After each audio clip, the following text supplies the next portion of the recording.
natin i-define and at the same time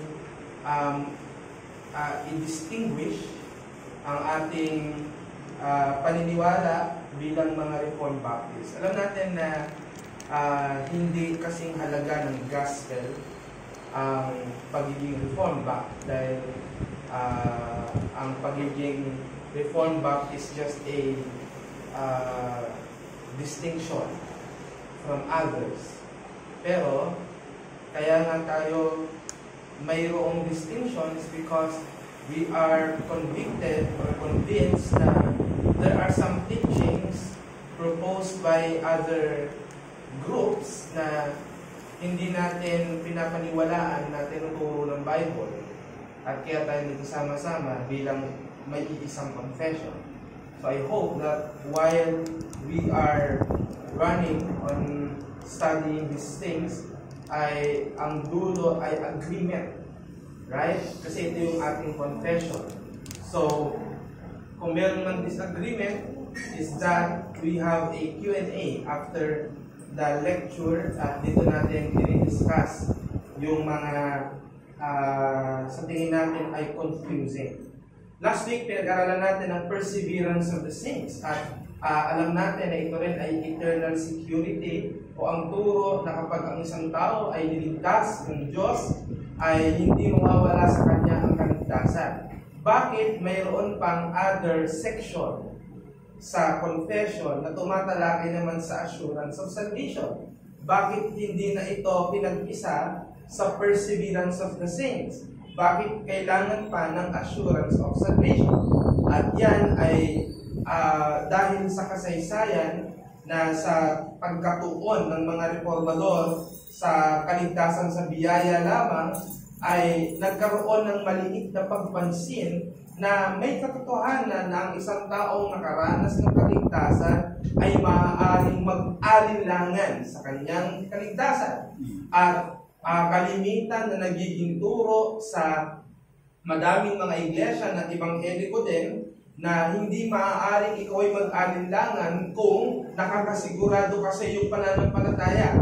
At yan ang ating bibigyang linaw at isang magandang disenyo ng 1689 Confession is that the framers of the 1689 Baptist Confession had to deal with what to do in case a believer is in doubt.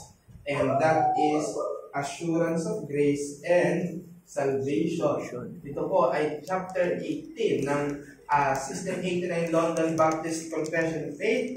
At basahin po natin muna ang mga nakapaloob sa 1689 Confession, chapter 18. Kung kayo po ay mayroong physical na kopya, mainam. Kung wala, pwede niyo pong bisitahin ang inyong Google at basahin po natin ang 1689 Baptist Confession of Faith sa chapter 18. Ayan. Meron po itong 4 na talata. Okay. Kung sinasabi, although temporary believers and other unregenerate men may vainly deceive themselves with false hopes and carnal presumptions of being in the favor of God and state of salvation, which hope of theirs shall perish, yet such as truly believe in the Lord Jesus and love Him in sincerity, endeavoring to walk in all good conscience before Him, may in this life be certainly assured that they are in the state of grace, and may rejoice in the hope of the glory of God, which hope shall never make them ashamed. Paragraph 2. This certainty is not a bare conjectural and probable persuasion grounded upon a fallible hope, but an infallible assurance of faith founded on the blood and righteousness of Christ, revealed in the gospel, and also upon the inward evidence of those graces of the Spirit unto which promises are made, and on the testimony of the Spirit of adoption, witnessing with our spirits that we are the children of God, and as a fruit thereof, keeping the heart both humble and holy, Paragraph 3. This infallible assurance doth not so belong to the essence of faith, but that a true believer may wait long and conflict with many difficulties before he be partaker of it, yet being enabled by the Spirit to know the things which are freely given him of God, even without extraordinary revelation in the right use of means attained thereunto. And therefore it is the duty of everyone to give all the diligence to make their calling and election sure, that thereby his heart may be enlarged in peace and joy in the Holy Spirit, in love and faithfulness to God, and in strength and cheerfulness in the duties of obedience, the proper fruits of this assurance, so far is it from inclining men to looseness. Paragraph 4. True believers may have the assurance of their salvation diverse ways shaken, diminished, and intermittent, as by negligence in preserving of it, by falling into some special sin, which woundeth the conscience, and grieveth the spirit by some sudden or vehement temptation, by God's withdrawing the light of his countenance, and suffering even such as fear him, to walk in darkness and to have no light.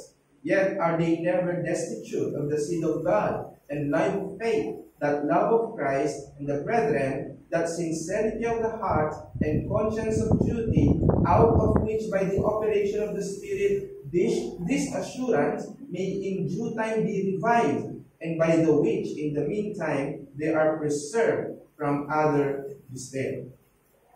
Take note of the language of the System 89, tinatawag pa ang assurance na infallible. Hindi maaaring magkamali. Assurance na hindi maaaring pagdudahan. Yan. So, paano natin i-deal ito? At alamin muna natin ang historical significance ng doktrinang ito at kung bakit siya diniscuss ng ating mga ninuno noong 1689. Ang Roman Catholic Church kasi nagtuturo na ang katiyakan ng kaligtasan ay hindi maaari. So pag sinabing presumptuous, ibig sabihin, nag-a-assume ka. Kumbaga, ikaw ay nag-claim ng bagay na hindi pa naman natitiyak. Meron naman talagang mga bagay na hindi natitiyak. Halimbawa, kung ikaw ay confident na makapapasa ka, hindi ka pa rin tiyak hanggat hindi ka nagsulit. Di ba? Kahit gaano ka pa kahusay, kung hindi ka nagsulit sa pang-periodikong pagsusulit, hindi mo masasabing ikaw ay pasa na. Ang tawag dyan ay presumption.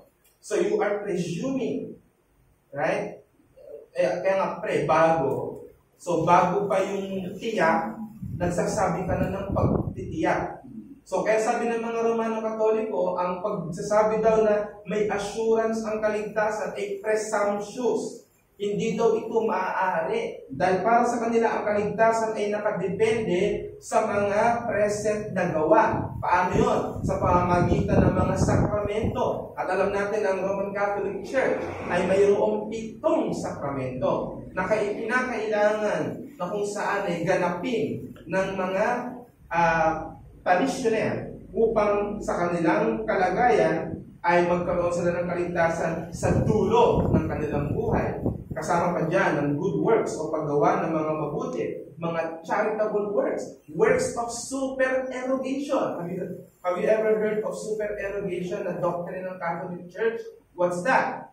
Yung sobrang kabanalang nagawa ng mga santo, pwede mong kunin. So, halimbawa, yung mga diniklarang santo, halimbawa, si San Pedro Calungsod, sobra-sobra na daw ang kabanalang ginawa niya. Kaya yung nagkukumapaw o yung overflowing holiness na ginawa ng saint na yan ay pwedeng kunin ng mga parishioner. Kaya nga ang mga parishioner may mga pinapatron at doon sila dumidepende. Yung works of supererogation, part of what they call as implicit faith. Now, cooperation with grace. Ano yun? Yung patuloy na kung saan ang isang mananampalataya ay nakikipagkasundo sa mga gawain na kung saan ay nakakaluwalhati sa Diyos. Kaya para sa kanila, ang final na kaligtasan, nalalaman ito o hindi mo ito malalaman hanggat ikaw ay hindi pa namamatay. Yan. So, saan ko na po yan? Siyempre, saan ba kumukuha ng doktrina ng mga Katoliko? Sa Council of Trent. So, sa Council of Trent noong 1545 hanggang 1563, ganyan ang kanilang pagpapaliwanag ng assurance of salvation. In short, walang assurance. Yan lang ang kanilang gustong sabihin dyan. Kasi nga, nakadepende ito sa mga ginagawa ng tao. Kagaya ng isang estudyante, ikaw ay nakadepende sa iyong performance. Ikaw ay nakadepende sa mga pag-comply mo sa mga projects. If you haven't complied, then you will not pass. Kaya presumption to say na maitatawid mo ang school year nang hindi pa natatapos ang lahat. Now, ang doctrine of assurance as we know it today ay naging central sa Protestant Reformation as the Reformers emphasized the doctrine of justification by faith. Nang dumating na ang mga reformador noong 16th century, kanilang tahasan, tinuligsa ang doktrinang yan na hindi mo malalaman na ikaw ay ligtas ngayon dahil itinuro nila na ang Bible ay nagtuturo na mayroong kang kakayanan. Hindi naman kakayanan. Malalaman mo na ngayon kung ikaw ay ligtas dahil ang kaligtasan ay sa pamamagitan ng pagsampalataya. Kaya kapag nanampalataya ka, tinuturo ng mga reformador, ikaw ay ligtas na. Dahil sa contention na yan, may isang bagay na na-miss ang mga reformador. Alin yon? Yung pag-aalinlangan ng mga mananampalataya. Hindi nila nakita yon. Kaya ito ay directly a gem of the Puritans. So noong 16th century,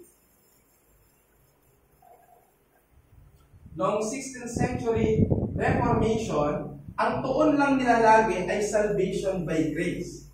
Salvation by grace or, syempre, salvation by faith na mas kilala natin dahil turo ni Luther, salvation by grace na mas naging systematic dahil kay Calvin at sino-sino pa, si Ulrich Zwingli at iba pang mga reformador.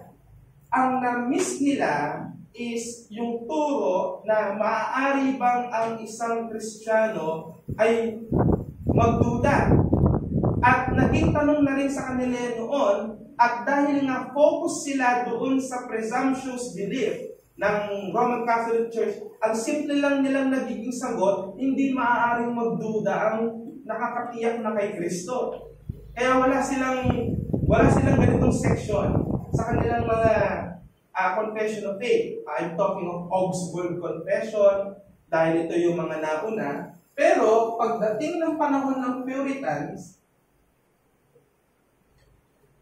by the way, ang Puritans ay nasa bracket pa rin ng Reformation, pero second batch. If you can understand it, noong 16th century, 15th, 17th and onwards, yan sila Luther, sila Zwingli, sila Calvin, sila John Knox. Pero nang dumating ang Protestantism sa England, alright, ano ang unang church doon? Yung Church of England, or what we call it the Anglican Church today, na noon ay nagsusubscribe sa Book of Common Prayer. So what happened is that when they were reformed, na-influensyahan na sila ng Calvinistic theology, na-influensyahan na sila ng mga reformers from other side of Europe, is that may mga notion na nagsasabing kinakailangan nating maglibag uli ng confession of faith. So sa panahon ng Puritans, noong 1647, na nalimbag ang Westminster Confession of Faith, at dito sa Westminster Confession of Faith ng mga Puritans, na discuss yung tinatawag na assurance of salvation. Now, ito ay muling iniayos ng 1689 London Baptist Confession of Faith. Kaya yung pagdidiscuss ng assurance of salvation, technically, ay talagang ambag ng mga Puritans.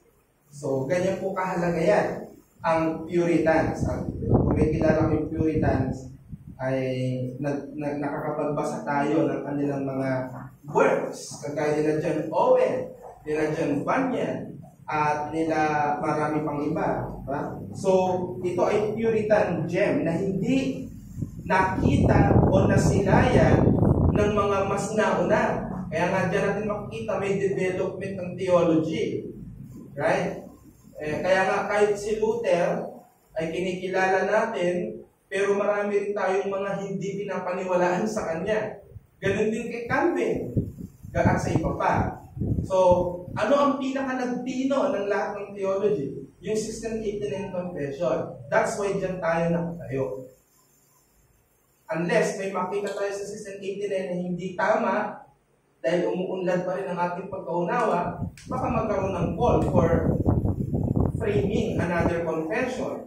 Pero we don't see that because nakita natin na not so perfect, pero malapit po sa perfect. Ang 1689 Confession of Faith. Now, ang issue, ano ang totoong assurance? Paano mo masasabi na sigurado ka na sa iyong kaligtasan? Paano kapag ako ay nag-alinlangan? Pero bago natin i-discuss ang mga yan, ay alamin muna natin na may mga seryosong misconception na kailangan natin i-address. Ang unang misconception, assurance is similar to presumption. So, ang katiyakan daw ay kapareho sa ikaw ay nag-a-assume. Nag-a-assume ka na. Anyone who claims to believe in Christ can automatically be assured of their salvation. At this is truly a misconception dahil maraming nagtuturo nito kahit pa sa mga Baptist churches. Pagka tinanggap mo na si Jesus bilang iyong tagapagligtas, guaranteed na ikaw ay saved. Guaranteed na ikaw ay totoong mananampalataya na. Guaranteed na ikaw ay redeemed. Ay anong gawin mo? So yan ang error ng fideism. So, pag sinabi natin fideism,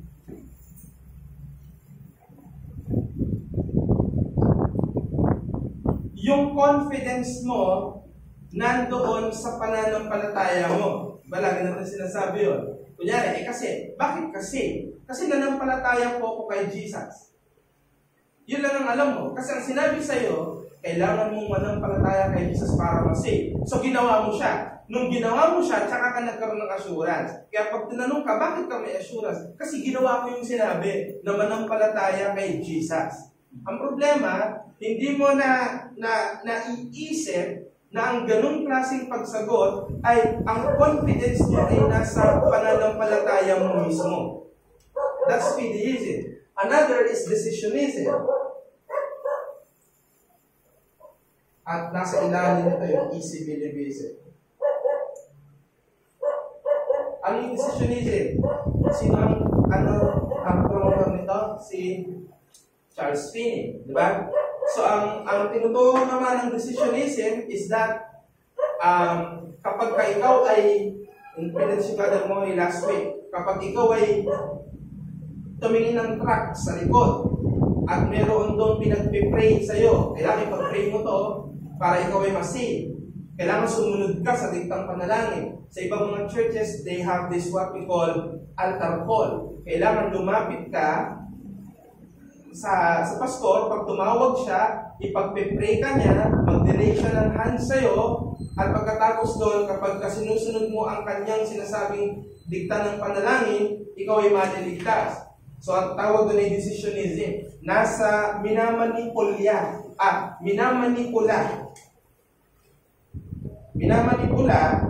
ang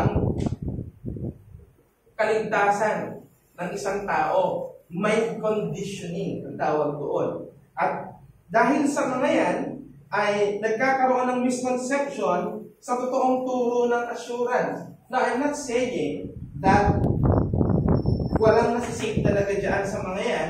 May mga nasisave din sa altar call. May mga nasisave din sa mga talagang sumusunod sa sinasabi ng tracts. But it is because they truly believe Christ.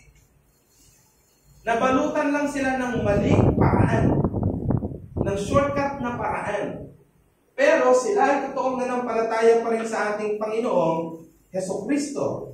Kaya, hindi dahil ikaw ay nag-profess, ay, kinikilala ko na po si Jesus. Naiintindihan ko na po yung turo ng gospel. Naniniwala po ako, ang ganda po nun. Save na po ba ako?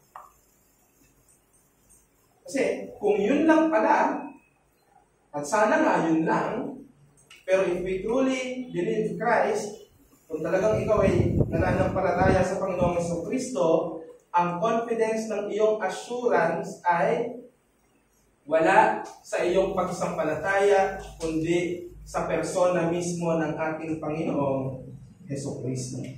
Kaya ang tamang turo is that assurance of salvation is grounded in the objective work of Christ. Alright? Kaya ang ating assurance of salvation ay objective work of Christ.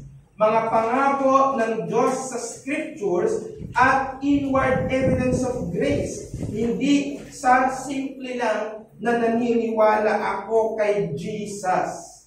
Because, sabi nga ng James, kahit pa ang demonyo ay naniniwala din and they tremble. Kaya hindi yan tungkol lang dyan. Let's take a look at Hebrews chapter 6, verse 17 to 20. Hebrews chapter 6, verse 17 to 20. Okay, basa po. Ano na nakakita?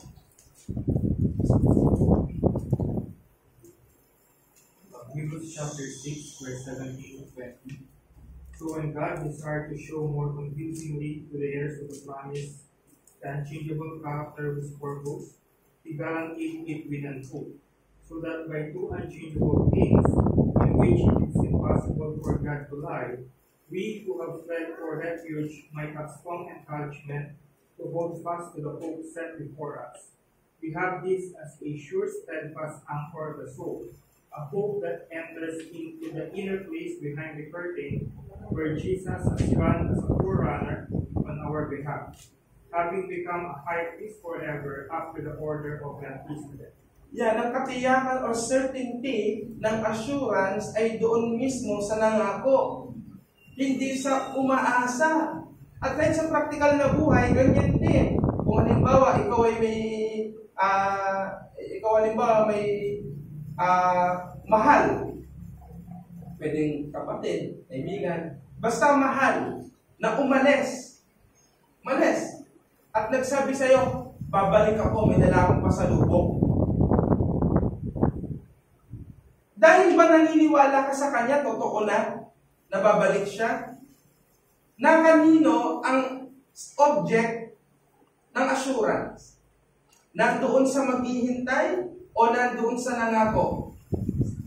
Kung napakalakas ng pananampalataya nung naghihintay, kasi kilala ko na yan, ilang taon na kayo magkasama yan.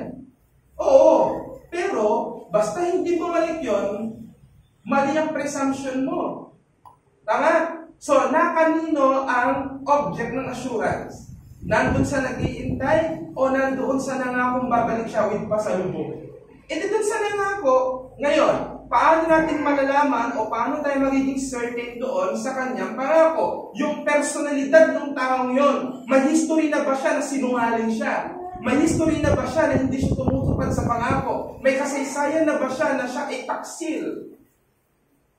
Nang ang Diyos ay nangakong magliligtas sa ganang kay Kristo, si Kristo ay namatay at nangyari na. Tetelestai, it is finished. Lahat ng pangako niya, nagkakatotoo o totoo. Sabi nga ng Corinthians, lahat ng pangako kay Kristo ay yes and amen. So what does it mean? Ang Diyos pa lang nangako, it is sure. Kahit yung kanyang pinangakuan, nagdadoubt. Yan yung truth ng ating pinag-uusapan. Kaya hindi lang yung tungkol dyan. Romans chapter 5, 1 and 2. Okay, basa? Romans chapter 1, 5 and 2. Therefore, being since we are justified by faith, we have peace with God through our Lord Jesus Christ. Through him we have also obtained access by faith into this grace in which and we stand and we rejoice in hope of the glory of God. Yan o, pumapatungkol sa natapos ng gawa. Dahil tayo ay mga winalang winalang sala sa pananampalataya, mayroon na tayong kapayapaan sa Diyos dahil kay Jesucristo, na sa pamamagitan niya ay nagkaroon tayo ng access sa pamamagitan ng pananampalataya sa grasya na kung saan ay ating ipinagluluwalhati sa Diyos. So, anong ibig sabihin nun? Anong ibig sabihin nun? Kaya tayo nagkakaroon na ng pananampalataya dahil may sure na tinapos ang Panginoon. So, ano ang ibig sabihin nito? Yung pagsampalataya mo kay Jesucristo, hindi ito ang object ng assurance. Hindi ganun yun.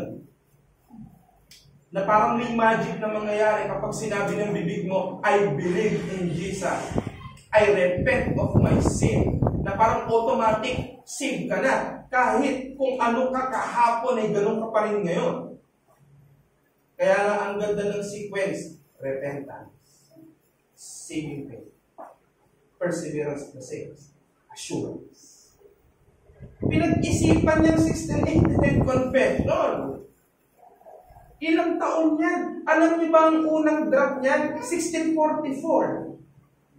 First London Baptist Confession. Ni-revise. Kailan? 1677. Kailan na-finalize? 1689. Nakakahiya ka, pinag-aaralan lang natin kada isang chapter sa linggo eh. Kung seryoso kahit gusto nyo maging pastor, kaya talagang hihimay-himay natin yan. Pero ngayon, yung mga importanteng elementong tinuturo niya na hindi dapat natin mag-miss. Tapos sasabihin ng madami, ayoko niyan kasi pinag-aralang maigi. Ayaw mo ng pinag-aralan. Ang gusto mo yung ginawa ng magsasaka. Di ba? Hindi na tayo mahulog sa 1655 midland. Pero hindi pala yung maganda. Right? Ikalawang misconception patungkol sa assurance, doubt means lack of salvation. Yung turo na kapag ikaw daw ay nagdududa na ligtas ka, ibig sabihin daw nun, hindi ka talaga ligtas. Nakarinig na kayo niyan? Madami niyan. Sino mga nagtuturo niyan? Baptist. Sila na nga yung mali ang method ng pag-evangelize. Sila pa ang nananakot na kapag may doubt ka, hindi ka talaga totoong sin. Ano ba talaga itong mga taong ito? Nakakalungkot. Ang labanan ay wala na sa labas ng Baptist, nasa loob na. Dahil mismo mga Baptist lumalayo sa evangelical theology. Issue. May mga nagtuturo na kapag nagdududa ka sa iyong kaligtasan, ibig sabihin, wala kang totoong pananampalataya at hindi ka regenerated. Sa term ng mga Armenian, born again. Diba? Hindi ka born again. Pero ano po ang tama? Ang katiyakan ng kaligtasan, hindi depende sa kung gaano kalakas ang pananampalataya ng nananampalataya, kundi kay Kristo at sa kanyang ebanghelyo at hindi sa pananampalataya ng tao. Basahin natin ang mga awit 42:5, Psalm number 42, verse 5. Psalm 42:5. Bakit ka nanlulumo o kaluluwa ko? Bakit ka nababagabag sa loob ko? Umasa ka sa Diyos sapagkat siya'y muling pupurihin ko dahil sa kaligtasan mula sa kanyang harapan. Napakalinaw ng verse niya kung ating susuriing maigi. Kinikilala ng salmista ang katotohanan, siya ay nag-aalinlangan na. Nag-aalinlangan na siya. Pero meron siyang hindi pinag-aalinlangan. Alin yun? Yung karakter ng kanyang tagapagligtas. Naniniwala siya na talagang ang Diyos ang tagapagligtas. Kaya lang, nagdududa siya sa kanyang sarili. Nagdududa siya kung kasama ba siya doon. Pero sabi niya, yamang ikaw ang nagliligtas, aasa ko sa'yo. Di ba? Minsan nga si David, kinakausap pa yung sarili niya, my soul. Di ba? Wait thou upon God. Sapagkat nasa kanya ang pag-asa, ang katiyakan. Kaya mga kapatid, kinokorek natin ang naging pagkakamali ng mga napakinggan natin noon. Na bawal kang mag-doubt. Kasi ibig sabihin, wala kang faith. Di ba? Tandaan po natin, ang assurance, hindi ito ang essence ng pananampalataya. Hindi assurance ang essence ng pananampalataya. Pribilehiyo ito na kung saan ang mga believer ay lumago. Doubts can drive believers to deeper trust in Christ and reliance on His promises. Alam nyo, kung isa-survey natin ang ating Christian journey as people, we first hear what God is all about, what He is doing, and so and so. Now, what will happen next is that magkakasangkapan ng Diyos na magpadala ng mga susubok. Susubok sa iyo. At pag tumama yan sa iyo, may apektado ka ng gusto. To the point na kino-question mo yung natutunan mo. Nangyayari talaga yan. But what will happen after that is that makukonclude mo, tama yung narinig ko. At ang epekto nun sa'yo, lalalim. Lalo ang pagkakilala mo. And that thing will happen again and again hanggang sa ikaw ay isang Kristiyanong, sabi nga ng Bible, di maiba. Di maiba. Steadfast. Unmovable. Established. Sabi ni Apostle Peter. Kaya ang doubt, para sa akin, ay biyaya din ng Diyos. Para mas mahasa tayo sa pagtitiwala sa Diyos. Hindi na may mga confident na mga Baptist. Nuknukan ng yabang. Di ba? Pakinggan niyo yung mga turo niya nila. Yung huwag kang magda-doubt. Di ba? Hindi ka pa naniniwala sa akin, pinag-pray na kita, di ba? Hindi. Anyway, same tayo ng mga distinction somehow. Kaya lang, baliwala ang distinction pag mali ka na sa gospel. Pag mali ka na sa presentation mo ng katotohanan ng pagliligtas. Kaya mga kapatid, ano ang essence ng pananampalataya? Yung ginawa ni Christ. Na sure at natapos na. Ngayon ang pag-uusapan natin, paano natin matitiyak na totoo ang ating assurance? O ano ang totoong assurance? Again, inuulit ko, hindi ang pagsampalataya mismo ang ground ng assurance. Una, ito ay nakabase sa finished work of Christ. Nawala ba yung wifi? Hindi. Ito ay nakabase sa finished work of Christ. Tandaan natin, dahil si Kristo ay kumpleto na at perfectly tinapos ang paggawa ng kaligtasan, ang epekto nito, assurance. Ganito yan.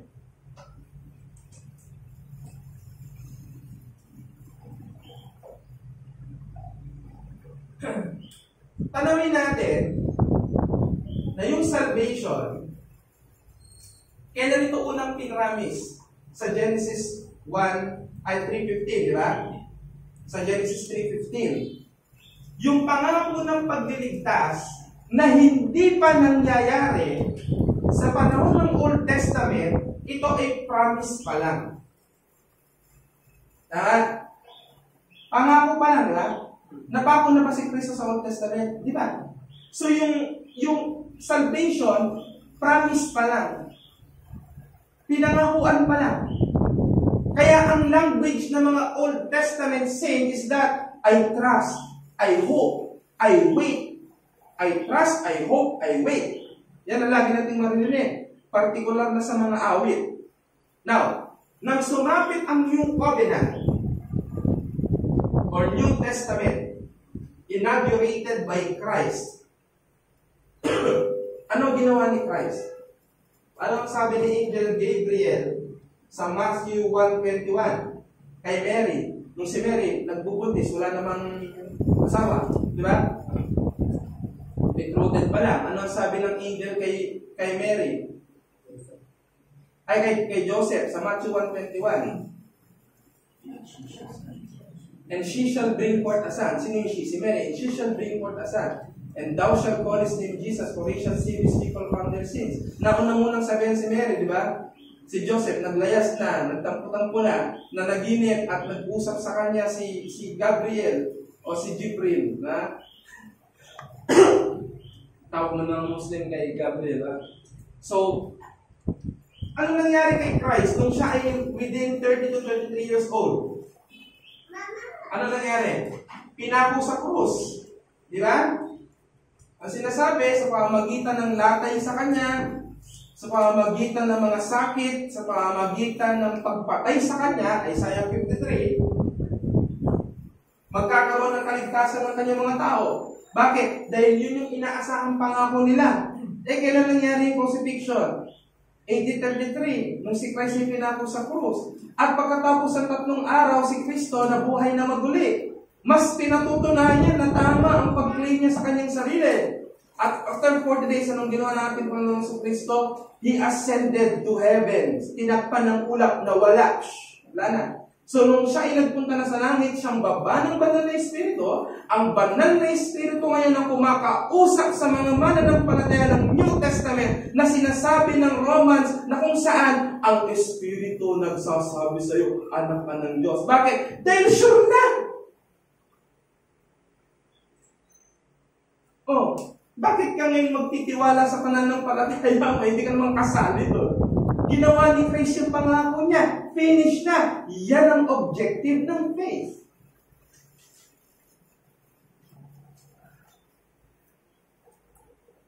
Anong sabi ng John 19:30? It is finished. Sa Greek, tetelestai. It has already been accomplished. Pag sinabi bang it is finished ng teacher, o finish na, nagawa ko na grade mo, pwede mo bang sabihin, mag-a-apply ka pa, ay ma'am, may kulang pa pala akong project, papasa ko pa, baguhin mo yung grade ko. You cannot do that. Yun yung tinatawag natin, wala nang undo. It is finished. It means no need for additional. No need. Kaya nga pag sinabi ng teacher, finish or not finish, pass your papers. Kapag hindi ka sumunod doon, hindi natatanggapin yung papel mo. Final na yun. Saan tumutukoy ang sinabi ni Christ na it is finished? Eto, yung trabaho niya na magligtas, tapos na. Kapag sinasabi mo na nakadepende sa pananampalataya mo kung ligtas ka, para mong sinasabi, ikaw ang finisher ng faith. Yan ang sabi ng Hebrews 12:2. Looking unto Jesus, the author and the finisher. Sabi sa'yo, hindi tungkol sa'yo yun, hindi tungkol sa atin yan. Ang bagay na yan. Ano ba sinasabi ng Romans 8:32-34? Consequently, He is able to save to the uttermost those who draw near to God through Him, since He always lives to make intercession for them. Even in our present life, Christ intercedes for us as part of our assurance. Ito pa, bukod sa tinapos na ni Kristo yon, hanggang ngayon si Kristo nagtatrabaho pa rin para sa atin. Ano tinatawag natin yon? Yung intercession. Sa theology, tinatawag natin yan na heavenly session of Christ. Nakita niyo yung nangyayari sa kongreso, hearing ng hearing, parang ganun. Nagse-session ang Diyos o si Kristo sa kanan ng Ama, lagi tayong pinagtatanggol sa kanyang Ama, lagi tayong pinapatawad, hanggang ngayon, yan ang ginagawa ng ating Panginoon Hesus sa langit. Kung hanggang sa panahon ngayon, si Christ is interceding for us, then we are more than sure of our salvation. Ang point, ang katiyakan ng kaligtasan ay mananatili kahit ang mga mananampalataya ay may pag-aalinlangan. Bakit? Dahil ito ay nakabase sa tinapos ni Kristo, hindi sa antas ng pananampalataya ng mananampalataya.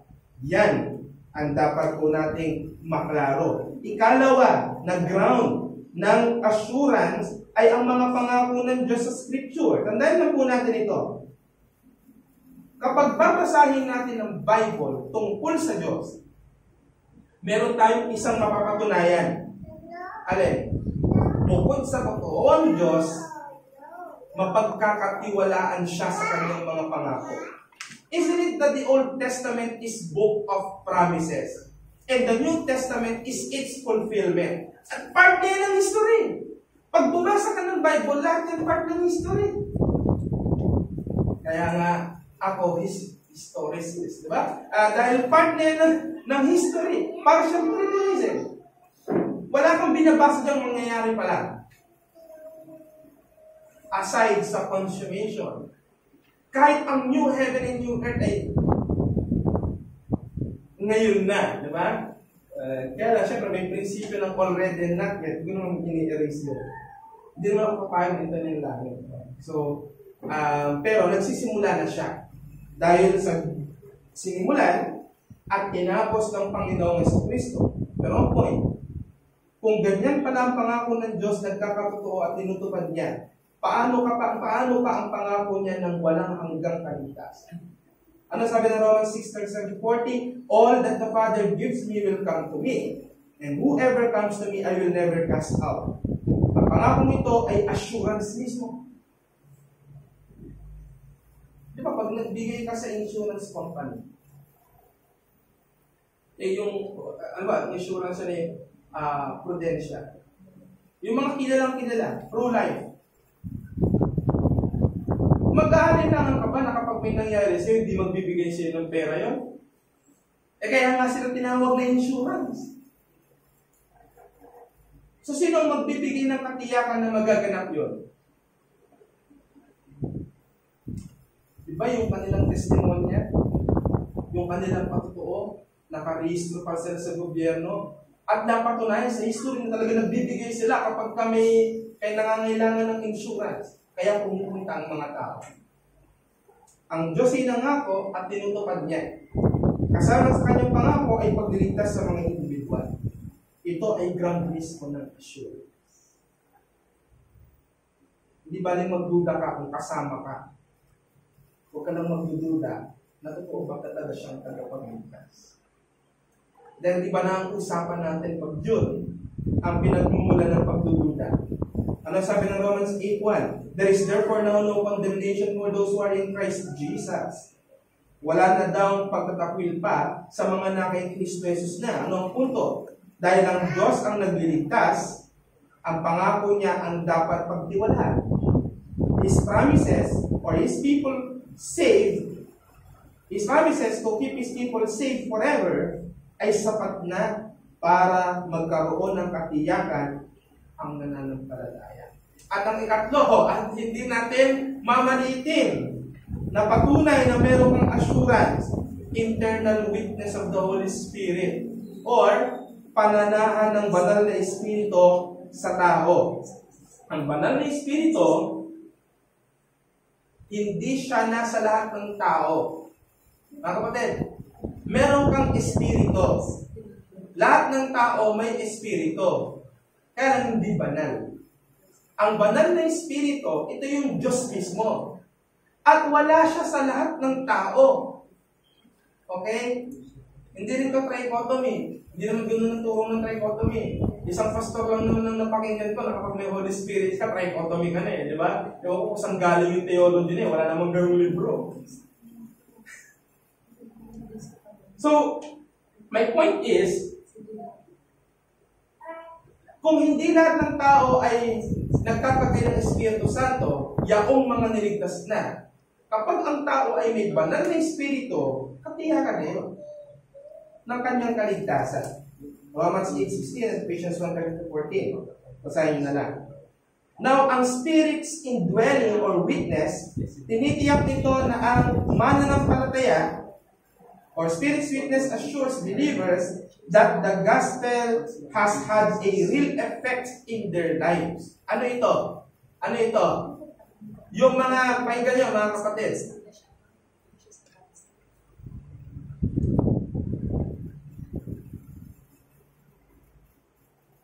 yung gospel na napakinggan, yung teaching na naipapangaral, ang susunod na tanong dyan, ano ang epekto ng mga ito sa buhay ko?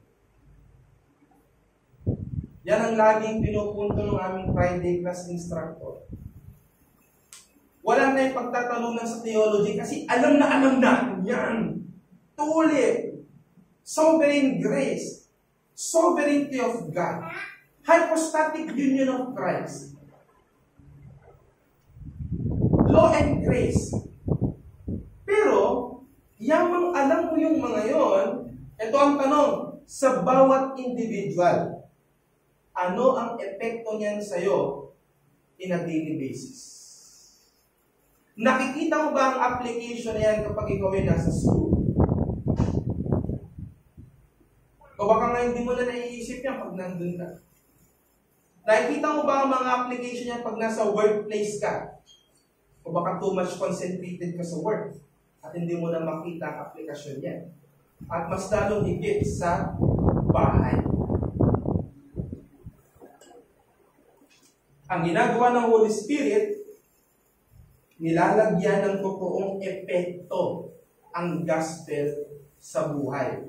Nagiging lengguwahe na siya ng bibig mo. Nagiging pambalot na siya sa iyong modesty. Nagiging paraan na siya ng buhay. Pag sinabi natin paraan na siya ng buhay, anong ibig sabihin nun? Halimbawa, pag election, may pula, may green, di ba? Pag ikaw ay sa pula, madaling malalaman ng mga tao, ikaw ay sa pula, dahil siya laging buwang bibig mo, tinutuligsa mo yung green, o tinutuligsa mo yung pink, nagiging paraan siya ng buhay. Pag nagbukas ka ng TV, hinahanap mo kagad yung mga pro doon sa gusto mo, paano lang po nangyayari ang isang gospel believer? Pagkatapos ng isang gospel believer umating sa church, may conviction siyang dala-dala sa puso. Natagpuan ko, nagkasala ko sa party. Hindi siya napapakali. Pag siya ay magbubukas ng TV, may YouTube ka, may ganyan ka. Ang algorithm mo, lagi kang nandoon sa mga devotion, nandoon sa mga sermon. Parang puro vice ganda yan. Wala ka na bang pinanood sa TV kundi yan, Lunes hanggang Sabado, may question ka dito sa point number 3. Yung internal witness ng Holy Spirit. Hindi naman pwede ang Holy Spirit nag-hibernate pag Monday to Saturday. Nagiging paraan ng buhay ng Kristiyano ang Ebanghelyo sa araw-araw. To the point na kahit ang kausap mo, wala kang ibang sinasabing solusyon sa kanya kundi Ebanghelyo. Kahit ang problema, nasiraan ng motor, Ebanghelyo. Pahindihan yung nagiging paraan ng buhay ang Ebanghelyo. Kaya ang mga pagbabago sa puso ng mananampalataya, ano yung mga pagbabagong hinahanap natin? Para matiyak natin, totoo tayong may assurance. Mahal mo na yung Diyos.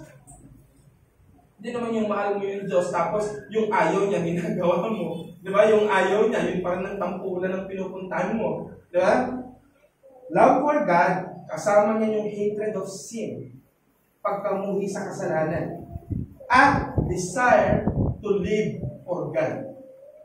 Meron ka ng kagustuhan na mabuhay para sa Diyos. Ito ay mga ebidensya na may Holy Spirit ka. Na hindi ko sinasabi na, mahal ko na kasi yung Diyos, kaya may assurance ako. Hindi. Kaya ako sinasabi yun, pag may pagmamahal ka na sa Diyos na totoo, ang Ebanghelyo ay nagiging paraan ng buhay mo. Ang Ebanghelyo ay totoo sa buhay mo. Ang wika mo ay mga wika ng Biblia.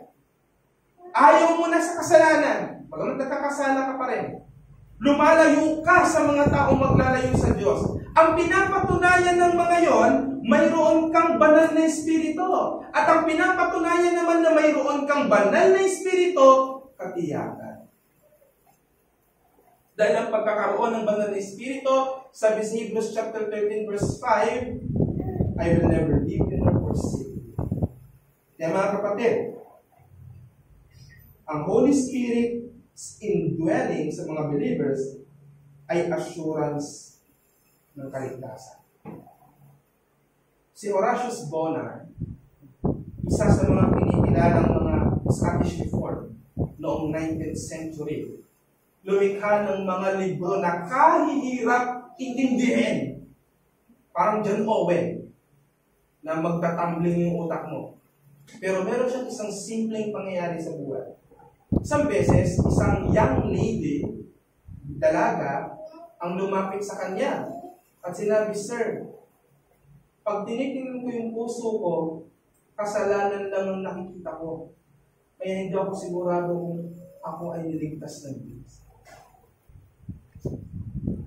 Yan ang sabi ni Horatius Bonar sa kanya.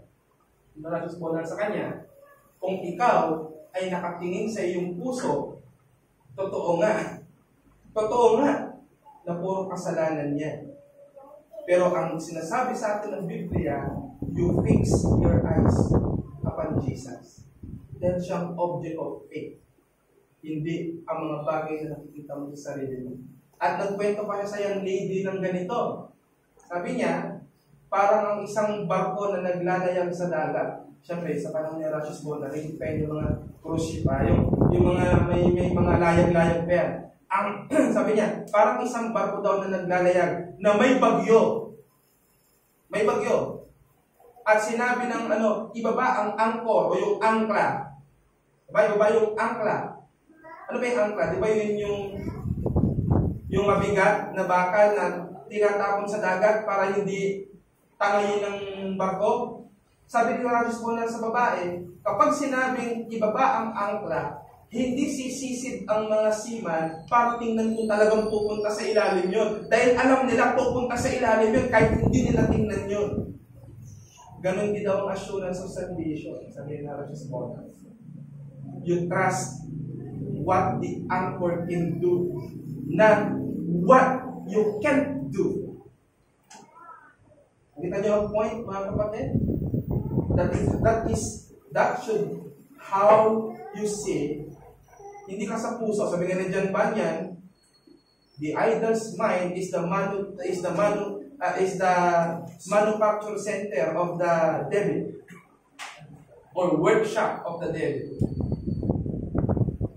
At isa pa sa sinabi ni Charles Spurgeon, the Prince of Preacher, sa kanyang comment sa I know whom I have believed, sabi niya, I know whom I have believed, and am persuaded that he is able to keep that which I have committed unto him.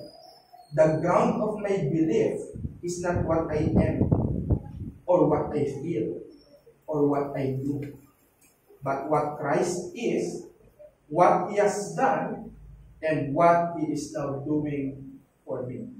Pag pinag-uusapan ng pagiging tiyak ng kaligtasan, hindi yung nakatitiyak ba ako, kundi nakatitiyak ako dahil tiyak ang nangako. Tinapos niya ang kanyang pangako at wala nang makapipigil pa. Diyan ngayon, nanggagaling si Pablo nang sinabi niya, wala nang makapaghihiwalay sa atin sa Diyos. Bakit? No more appeal. Everything has been done. That is the assurance of our salvation. Any question? Service.